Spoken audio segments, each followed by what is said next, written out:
I've never seen a diamond in the flesh. I cut my teeth on wedding rings. Dude, that's pretty cool. Man, that is On this that sad is a clown. sad clown. Proud of my address. Dude, that's pretty good. This is The Gloom, bringing you weekly interviews with F3 Omaha Pack, exploring their F3 experiences and finding those sticky elements that create the glue in the gloom.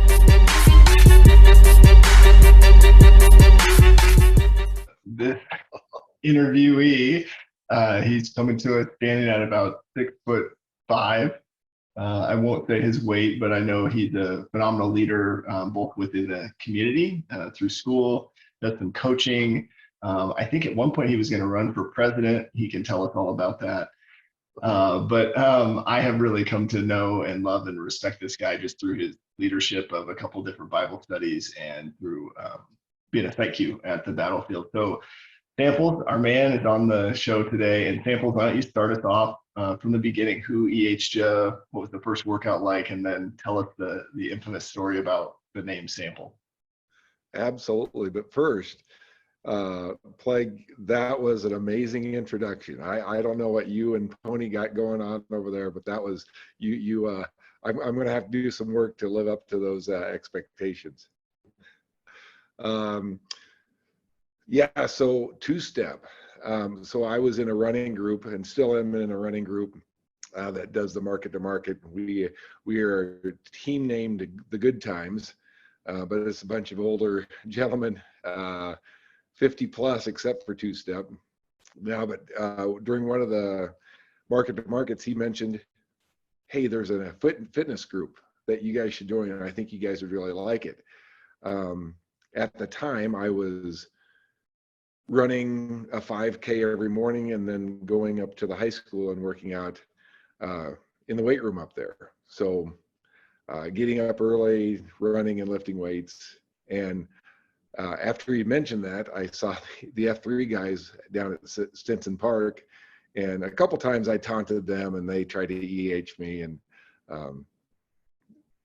but what really turned the corner, I think, was I was at my in-laws' house and I read the article in the paper about F3, and it was just like, this is exactly what I need. So the following Tuesday, day after Labor Day, I went down to Stinson Park and did Cornhusker, and so no one really EH'd me. I gave credit to Two-Step for his prodding, but when they asked me who EH'd me, I'm like, I don't even know what you're talking about. But it was a start of something really, really awesome. I'm all in now. So tell us about that first workout. You remember who was on the queue Oh yeah, or anything yes, you remember about it? Yes, it was very low key, but we were in a circle in the middle of Stinson Park, and I remember having to do exercise, and then when it was my turn, I'd run around the steeple and then come back and we'd tag someone and they would run around and do exercises while we're waiting. And I thought, I can handle this. This seems pretty good. And and it was kind of neat because we did core too. And that's something that when I was in the weight room, I wanted to make sure we did some core and try to get just make sure I can have my desserts too.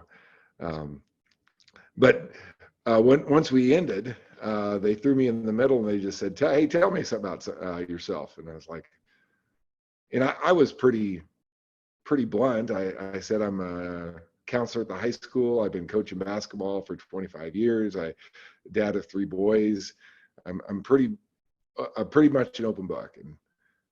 And they said, no, tell us more. Stella just kept saying, we that's not enough. Tell us more. And I said, I'm a dad of 3 boys. I'm a counselor at the high school. I coach basketball. I don't know if you can't get anything from that. I don't know what you want.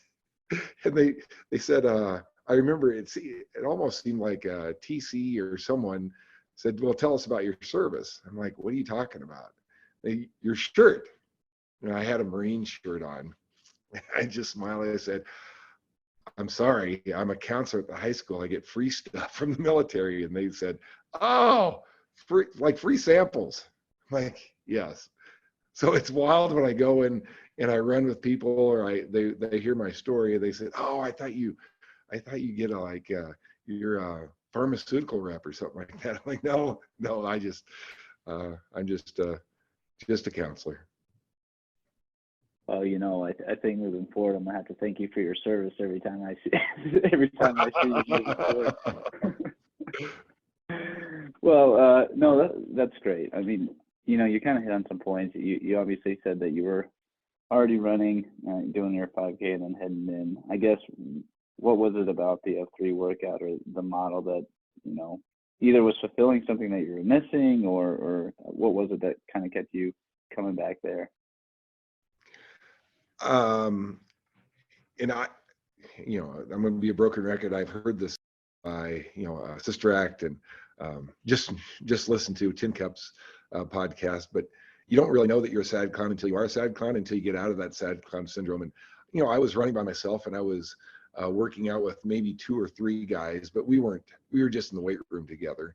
It wasn't like we were working out together, but what I found in F3 was just camaraderie and doing things together, where it's a brotherhood that you don't find anywhere else. And I was just talking to some students who were kind of giving me a hard time about my F3 name, and they said, who else can we recruit? And say that they wanted to start recruiting some high school teachers.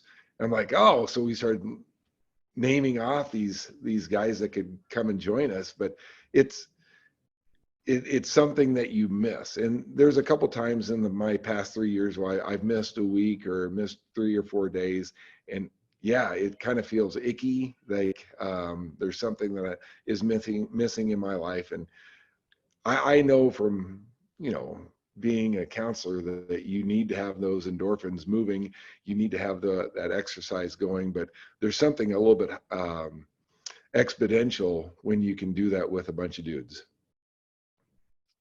What about the running group? Did you get any of those other guys to come out other than 2-step? Well, it was wild, because right after me, Matt Gerard came and joined us, and called him Corner Kick. And I think he came out for maybe 2 other workouts, but I think the 5:30 in the morning kind of threw a wrench in his plans. And we work by the coop, and the mess hall is right next to one of my good buddies. And yeah, 5:30 is too early for him. So I'm still working on him. I thought as you got older, you woke up earlier. Isn't that? I'm just kidding. Yes, but we have breakfast and read the paper and have the coffee. That's awesome. What about just because I know you still train for marathons and half marathons, that sort of stuff, so still avid runner. Have you seen other improvements in your fitness over the 3 years? Oh, why? Thank you, because you're tossing up a really nice pitch here. Slow pitch would be proud. But no, the pre-running has really helped. You mentioned this in other podcasts, but it's the pre-running really helps with the second F. And even though you only go 2.5, at most, sometimes when you run with Cosmo or Honeymaid, you actually go 3 miles. But you get to know them, and you get to know other PAX members, and it's just a great chance for that second half. So I tell people that I'm trying to EH, I've had to buy new shirts because my shoulders are a lot wider than what they used to be. I don't think it's because I'm carrying any heavier load, but it's just it's nice to be able to know that it is a full body workout, as many days of the week as you want it to be. What about, one of the things I wanted to get your perspective on, so we've got these workouts, they're in a lot of areas in the community, but not everybody gets to go work out at the same place that they work, right? So just curious, what's that like, or is that maybe it's not a big deal, but I feel like we see students walking in or people walking by, and I don't know, how's that been? I love it. I love it. And Westside has been great to me, and not only being able to work out, here at Swanson, or even, down at Stinson, which is really close from here, or Rockbrook. I am very spoiled, and because of being spoiled like that, I've had to really be intentional about getting out of my comfort zone. Sister Act has challenged me to do the Queen Service challenge, and now as we're sitting here, I have a really nice piece of red velvet cake that I was going to cheat on today. But doing a Queen Service challenge like that is something that I had no desire to do before. I didn't think I needed it, but since he reached out, yeah, absolutely, I'm going to do it with him. The same thing is with other sites. Hearing the COTs from the last month, there's a lot of challenges out there, and my challenge to myself, or my what I'd like to do to stretch myself this next year, is to just make sure I visit every single one of the other sites in the next year. And I think for me, that's a pretty good challenge, since I'm pretty much a homebody right over here. It seems like you don't want to leave the recliner when you got the cooler, the TV remote, and the microwave oven right next to you. I love that analogy, and I really want to follow up quite with Plague's question here. Do you ever have any students that say, "Hey, Mr. Samples, what are you doing here at 5:30 in the morning working out? We see you kind of running with these goofy group of guys." So the two students I was talking about earlier, they said, "Hey, your F3 name is Samples, right?" And I'm like, "Yeah," but I think to answer your question, I think they're all the swimmers and all the cheerleaders know that there's a bunch of guys out there, and I'm part of that group now. And it's kind of maybe a sense of pride knowing that I can be recognized with a group of young guys that actually get up early in the morning to work out. What's really a sense of pride is when we get into the summer months and we are working out before the football team. We have to be off the field at Westside before the football team gets on, and walking off the field totally drenched, and these guys that are going to be, working their bodies and their minds extremely hard, are saying, "Hey, Mr. D, good job out there. Love to see you out here, Mr. D. Keep up the good work." And they're congratulating me as I'm walking off. It's a nice honor. Well, and you got a little bit of psychological leverage over them too, knowing that you put in the work before they did. Yes. Oh, that's awesome. I have enjoyed that too. You walk off the field and you do kind of feel like, hey, we're done. The field's ready for you. Yeah, we warmed it up for you. Yeah, curious your thoughts too, because you think about the fellowship piece, and I know one place where I feel like I've developed my friendship with you is just in the kind of the Bible study, book study before some of those workouts. But I don't know, where have you found fellowship in the group, or did you come in knowing a lot of guys already? Oh, no. And Tin Cup kind of mentioned this earlier, but when I came into it, I worked out Tuesdays because I knew that was Cornhusker. Then all of a sudden they started opening up Coliseum and then Battlefield. And I'm like, oh my gosh, there's one over at Rockbrook. And all of a sudden you start getting into everyday going. But I think it was during the pandemic when we first started, and Greek Freak mentioned, hey, we're going to do a Bible study. We're going to do it Zoom. Would you be interested? And so here I'm with my phone, talking really, really softly in the garage, so no one else in my family can hear what's going on, because we have all the boys home, and it was they're not getting up at 5:30 in the morning, 4:45 to do a Bible study, let alone working on their fitness. So it was kind of creepy, creeping around in the mornings on the Zoom call, but it was a start of something that was really, really special. The more that you can kind of, I truly believe that the more that you can be vulnerable and share what's on your heart, the opportunity is for you to build trust, to build camaraderie with some other guys.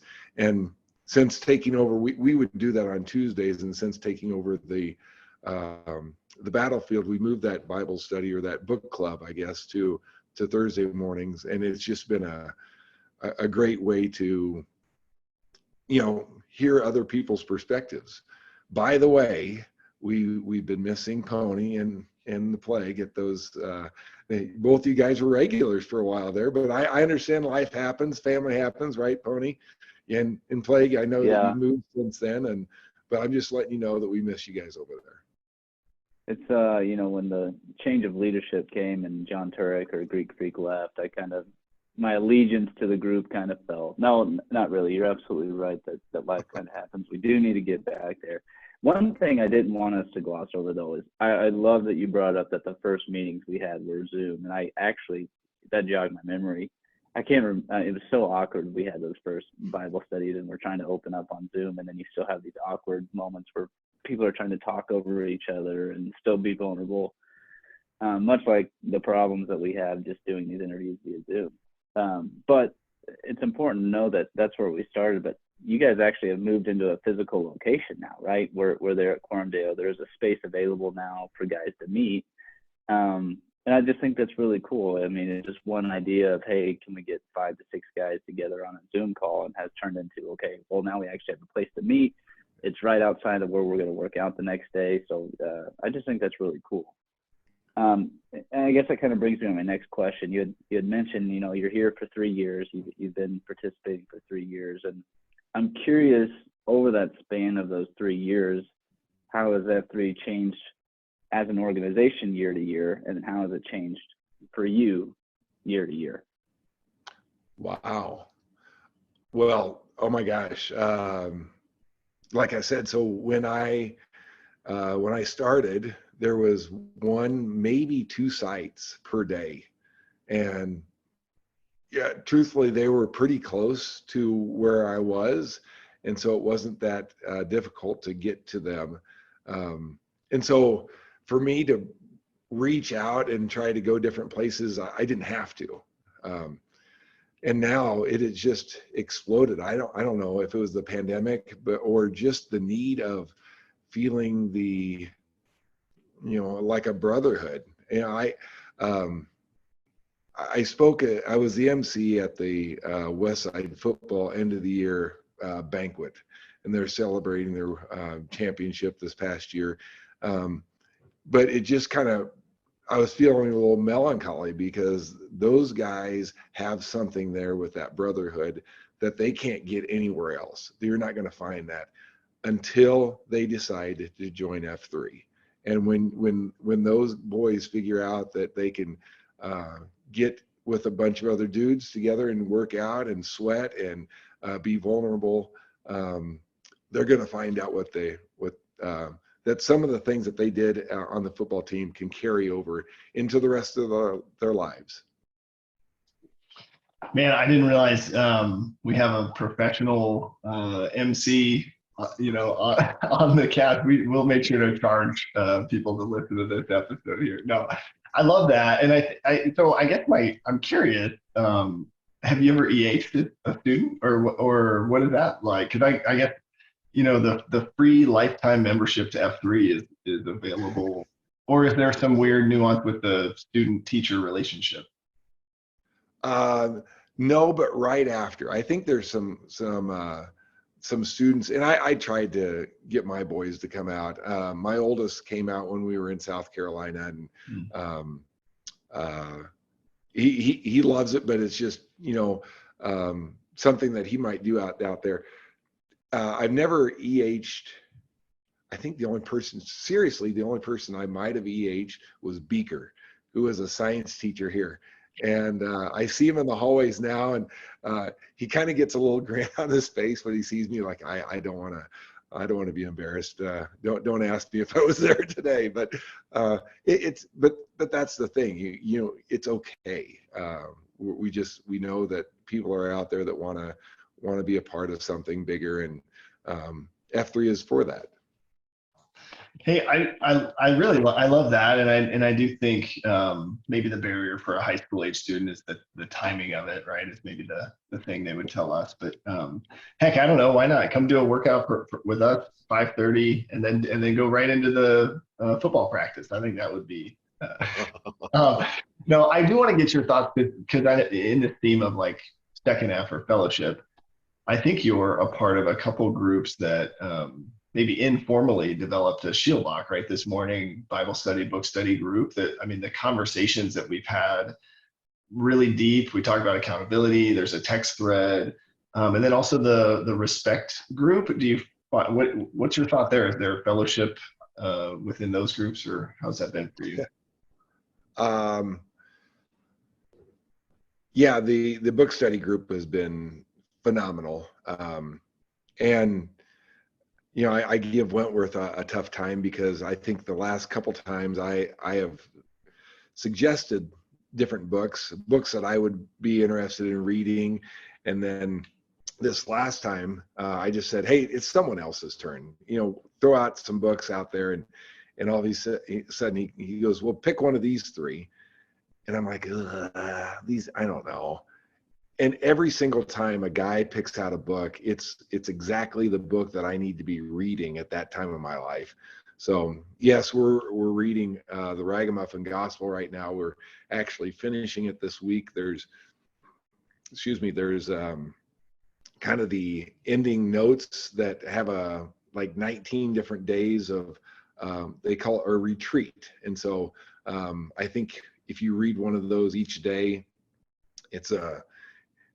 but the whole book is about grace, and walking through that book with those guys is just amazing. Yeah, there's some camaraderie with some respect guys. Da Vinci's in the book club, but you asked about respect. I think I've only been to a respect pop-up maybe once. I give the guys a really, really hard time because the times that they have respect pop-ups are on Thursday, and that was my time. That was the day of the battlefield, and wait time said something. Well, hey, you can come on over to respect pop-up now. It's like, I will do that. I love that. And I think just to be clear, right, the book studies are still open to all men. They've just kind of, the same group has been meeting for a couple of years now, right? Absolutely. In fact, we it seems like each book that we get into, more and people are kind of joining. So I think after Greek Freak left, there might have been 2, 3, or 4 of us that kind of got together, and now there's 8 of us that meet over there. So it's really nice to see it expanding. What's awesome is to hear other people's perspective, because the more people that give their perspective, it sheds a new light on it, and I appreciate being able to see new lights. So after Greek Freak left, everything kind of leveled out. Sorry, that was my attempt at a tall guy joke.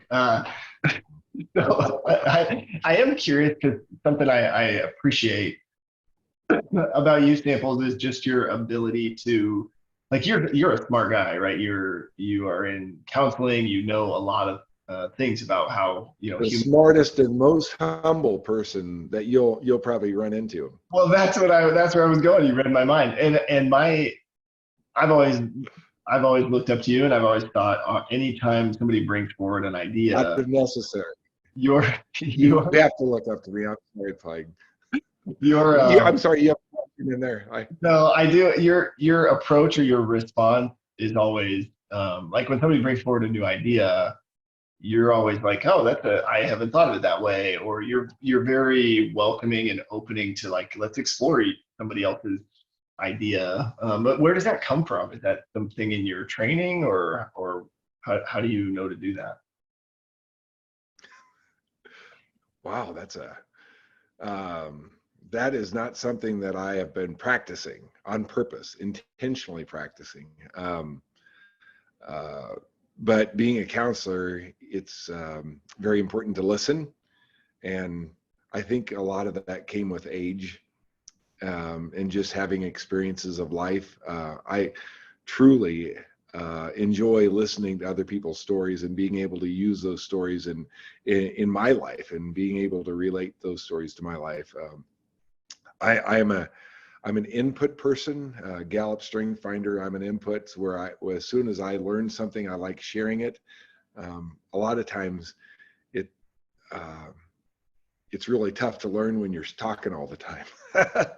So it's really a blessing to me to be able to go to these small groups, to do some of this pre-running, and just learn how other PAX members are doing.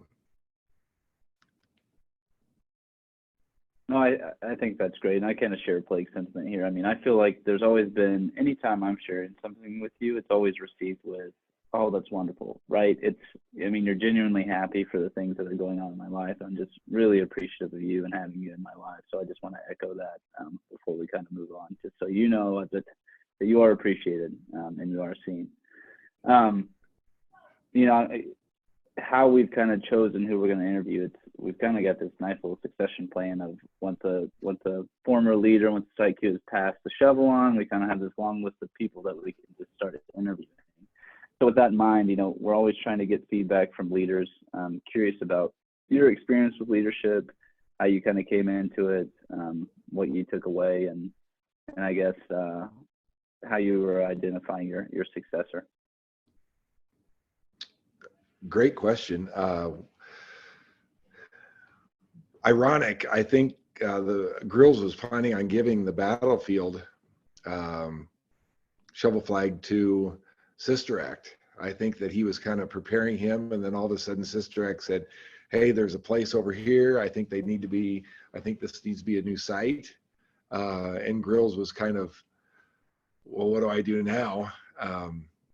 And I don't know if it was a pre-run or if it was a book study but it was one of those conversations that we had. And I said, let's have lunch. And so we went to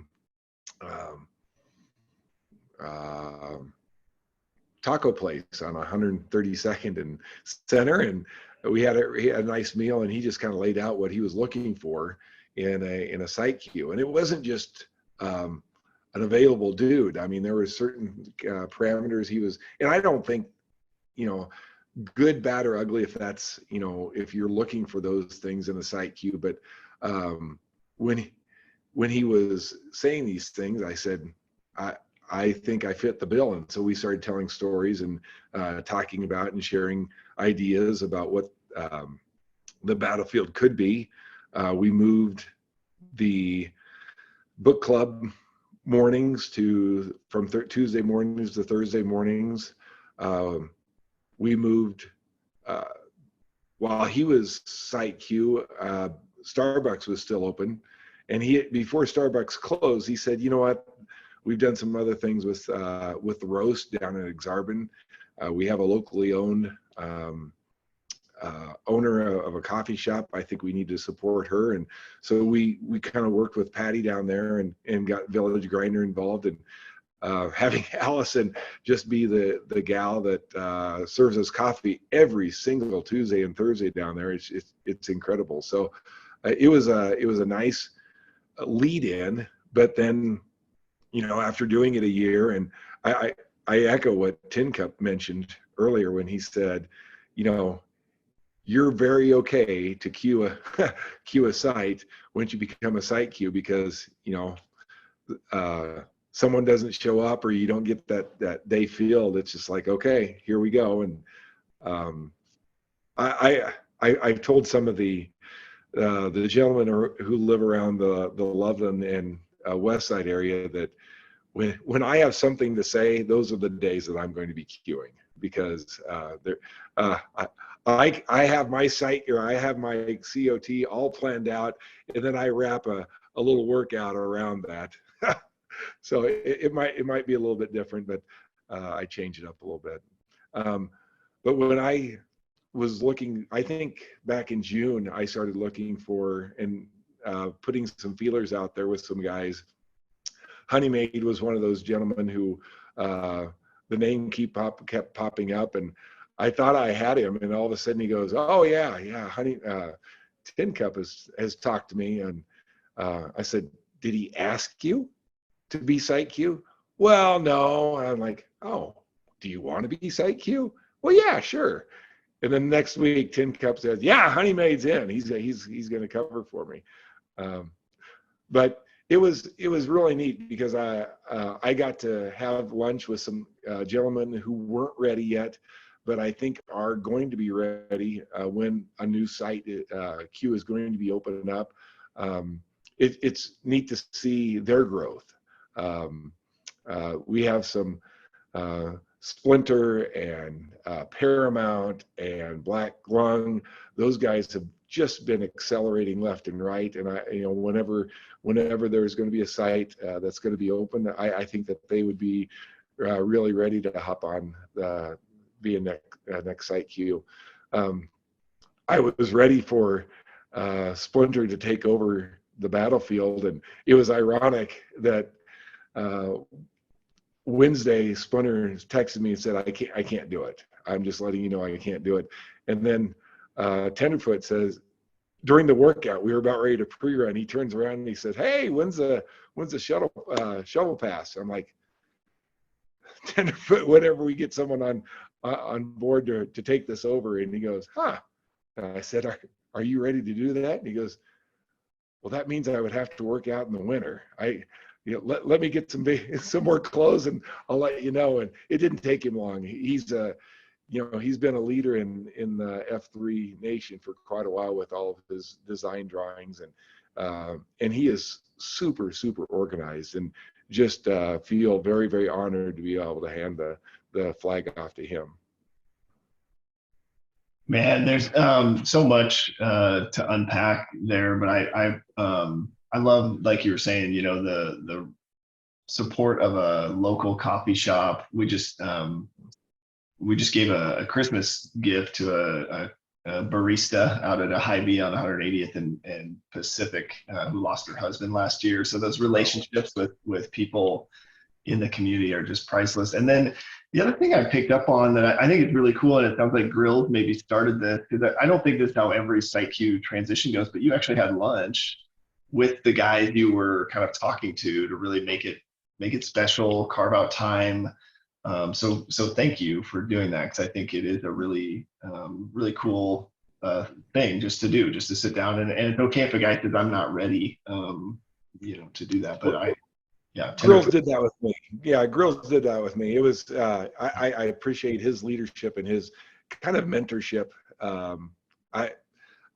The leadership was new, so I take what was given to me, and I appreciate his leadership in modeling that for me. Yeah, I want to get maybe closer to the third F and kind of that faith piece. Kind of get your thoughts there. We've talked a lot about Bible studies, book studies, that sort of thing, but how do you see it? What's the what happens when we die, and what does that mean about how we live today? Yeah. When I read about F3, that's what drew me into F3, is just knowing that you got dudes that work out and then actually pray together at the end of the workout. And during the pandemic, it was kind of tough because of that. I mean, we couldn't get together. Two, we couldn't get together close. And then even having kind of kneeling instead of what we do with the ball of man, just putting arms around each other, having that ability to be connected to each other. And I want to respect those people who, you know, have different faiths and things like that. But truly being a man of faith, just having faith in that there's someone bigger than yourself. I think that's a huge first step. I mean, even, you know, we talk about the 12-step program for Alcoholics Anonymous. There, number one is the belief that there is a higher power. And I think that's kind of where F3 goes in having that higher power. Now, personally, my faith goes a little bit deeper than that. And I am, you know, it's a chance for me and my COTs to get really deep. I've shared some really deep things. Probably those people who come to my COTs or my workouts or my beatdowns going, that's enough. I don't need to hear any more about that. But it's an opportunity to share. I mentioned before, I'm adopted. My birth mom gave me up. I probably shouldn't be here. I've been an alcoholic for at least 10 years of my life. There are so many reasons why I shouldn't be here, but I have to thank God every day that He has given me this opportunity to take a breath, not only take a breath, but be married to a wonderful wife, be a dad of 3 wonderful boys, and to have a job where I get to impact young lives, and now go and work out with a bunch of dudes that you know, be a positive influence on them too. So every day is a gift, and I want to make sure I live that.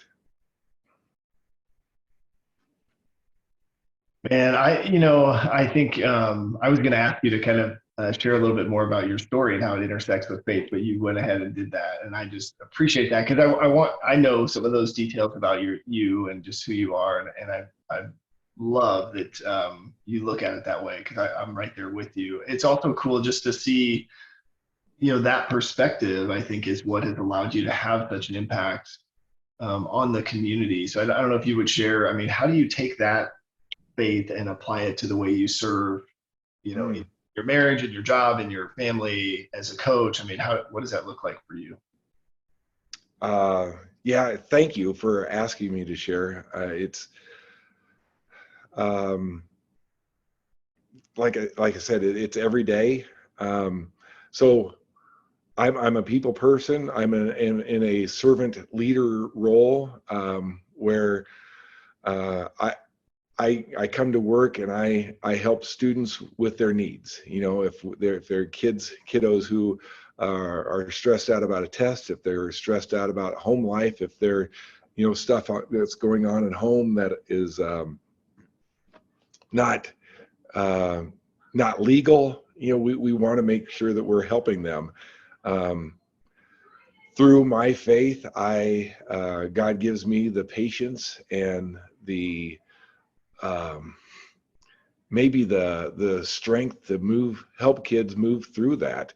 And hopefully, you know, be a man of faith has helped me being a better counselor, but maybe a better influence on those serving around me, those teachers and administration that I work with every day. And not just teachers, administrators, but parents.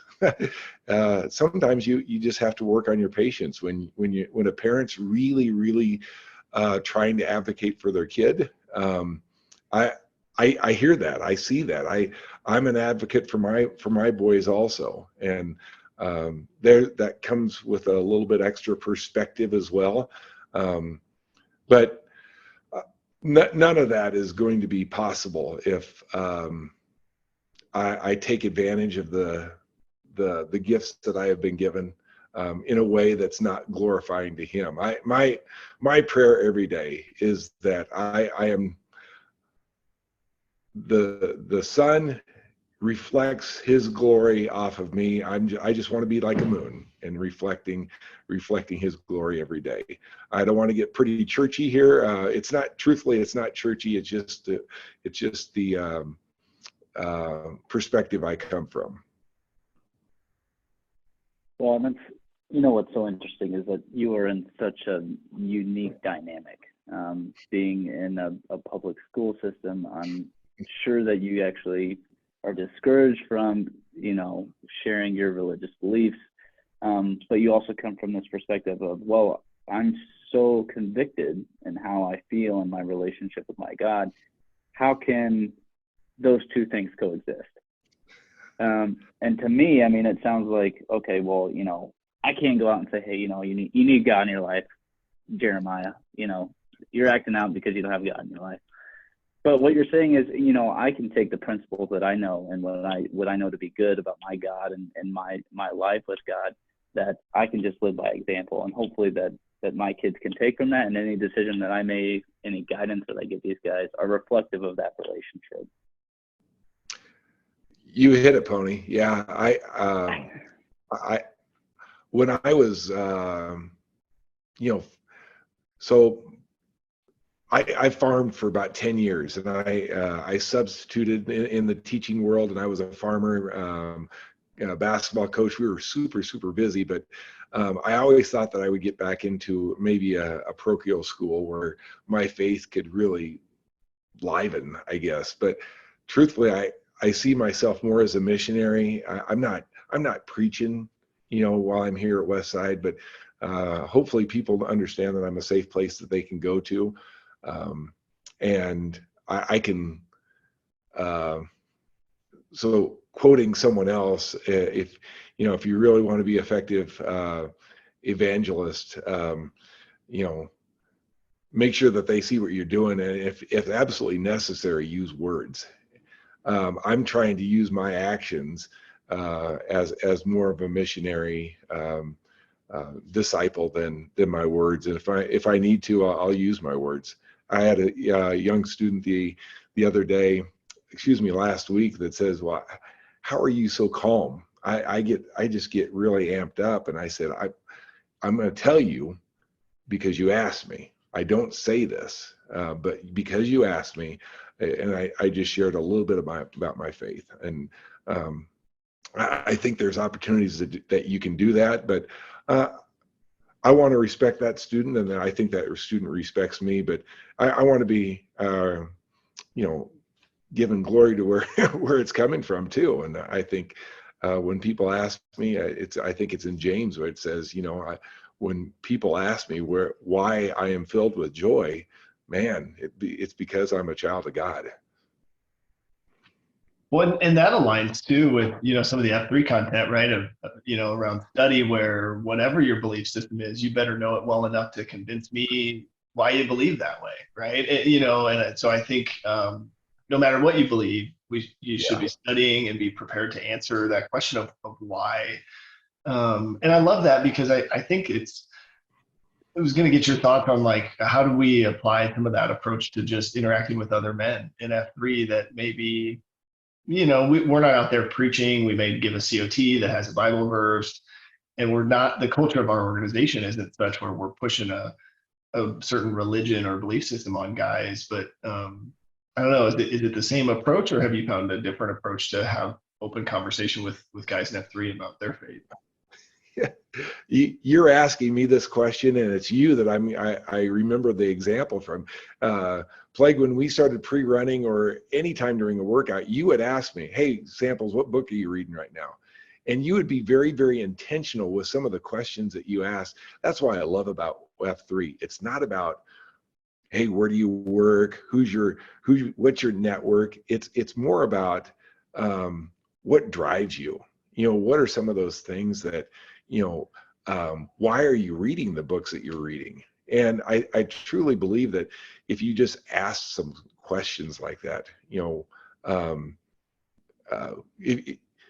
some of those open-ended questions where you just let a person go ahead and talk, there are opportunities for that faith to come in there. Some guys come to F3 because they're hungry for it. Some guys come to F3 because they're filled with it and they just want to share it. And you got to find that right mix, find the door, and just say, hey, you know what? This is the book I'm reading right now. It's, it's all about grace. This is the reason I'm reading it. I have had so many times in my life where I've been pointing the finger at the stupid person that's cut me off on the highway. I'm tired of being judgmental. This book is all about grace. It's great for me, but you get to have some of those conversations when you get to do maybe a grinder where you're doing a grinder with another couple dudes, and you have that mumble chatter. Man, again, this would be the spot where listeners need to pause and Venmo samples for this, the wisdom that he's sharing with us here. I could listen to you all day. I do want to just kind of get your thoughts, and this is maybe this would require some payment here, but some of what I noticed we struggle with. We were talking about this morning at coffee. Kind of the struggle that men, and maybe it's just our society, that we have processing feelings and emotions, and how we kind of get stuck in like the big four, right? Anger, I'm angry, I'm sad, I don't even know, I only have two apparently. But I'm curious your thoughts. Is that something that you notice that guys maybe get tripped up on, and any advice you have in that space for kind of being more self-aware of feelings? And maybe you want to punt that question to another person, but I feel like you would be appropriate to answer. I think the biggest thing, I didn't mention this earlier, but one of my passions is resiliency, and how you acquire resiliency. Resiliency is a little bit like patience. You can't build resiliency without going through some tough times. You can't build patience without sitting at a red light, knowing that you have a meeting that's going to be starting in 5 minutes. And, you have to build that patience. One of the things that helps me to build a resiliency is just being aware of how I'm feeling, what I'm feeling at the time that I'm feeling that. Yes, people, even though I am a little bit more patient than what I used to, people still cut me off. And I got the bird yesterday from another Jeep driver, and I'm like, it just taking that breath, recognizing that yes, the body temperature is starting to rise a little bit. Yes, I would love to go down and drive him out, drive down and run him off the road, but what is that going to solve? So just a lot of being resilient is knowing and being aware of your feelings. You talk about just, those Fab Four feelings, but how many times as guys just need to sit back and saying, why am I angry right now? What is behind the anger? Anger is a very easy mask for a lot of other different feelings and emotions.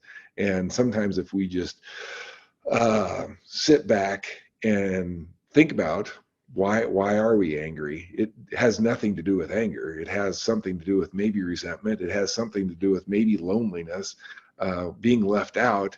A lot of these things, trigger the anger.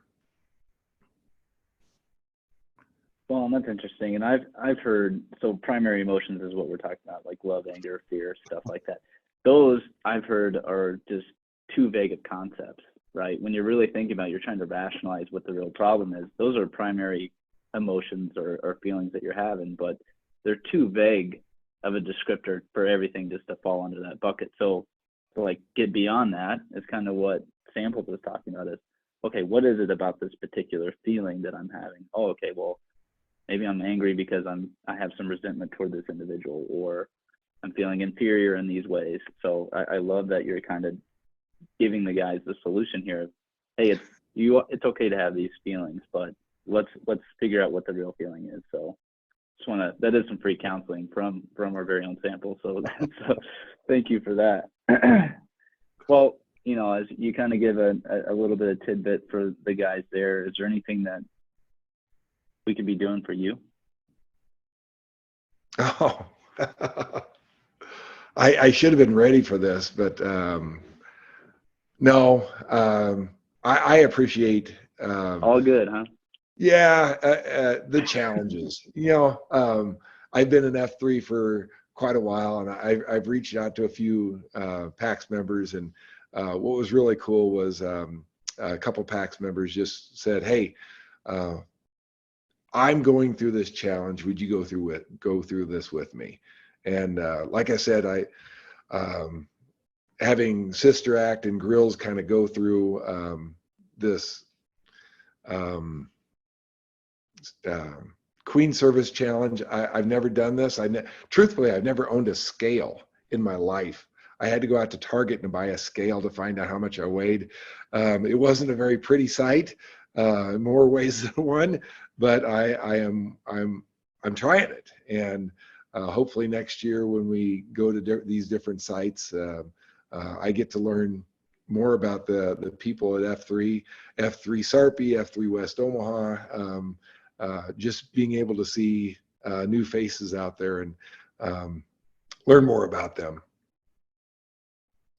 Man, it's so cool you mentioned that, and I was going to say we could buy you a scale, but you've already done that. But there's something interesting about like I wouldn't try this challenge on my own, but if somebody reached out and said, "Will you help and go through it with me?" then I would sign up in a heartbeat. And what ends up happening is I grow and learn myself through that. So it's this interesting dynamic of like, I'm not going to do it myself. I'll do it to help a buddy, and then I'll get so just the domino effect of that. But yeah, we'll definitely be praying for you there. And I think the other thing I heard was you got the bird by another Jeep driver. So that's a huge violation of the Jeep code. And I will just be praying for you as you're driving, and anybody else. The way I saw that, the way I read it was, even though I'm a Jeep, I can still be pretty selfish when I drive. So I have to watch, I have to check myself. Right.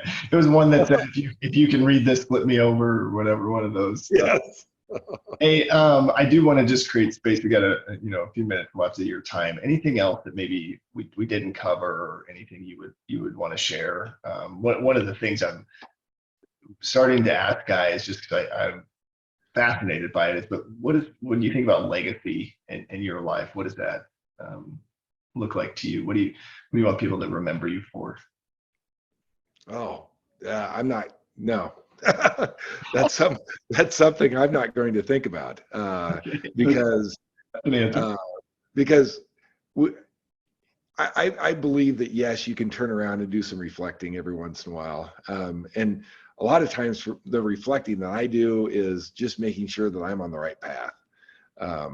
I don't want, my legacy is just being here and being a part of this every single day. And I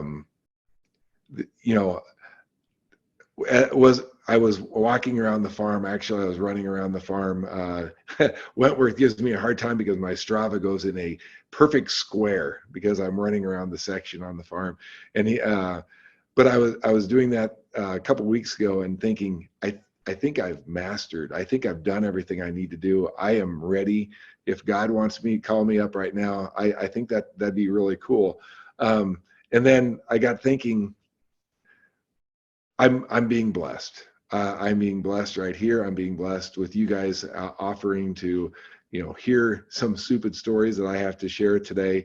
But every time I get hear the stories of other people, there's a connection being made. I think my passion is to being influenced and being influenced by others. And I think by being influenced by others, I get to share some of that influence as well. So it's a really good give and take, and I appreciate this opportunity, you guys. I love it. You turned the non-answer into one of the best answers we've had for that question. So I don't know how he does it, ladies and gentlemen. If you're looking for an MC or any future advice, this is the man. Well, let's do Namarama. Sound good? I'll start us off. Sounds great. Brandon Flehardy, 36, The Plague. The Plague. I'm John Whitworth, 31, Pony Express. Pony. And I'm Ted Downinger, 54, Samples.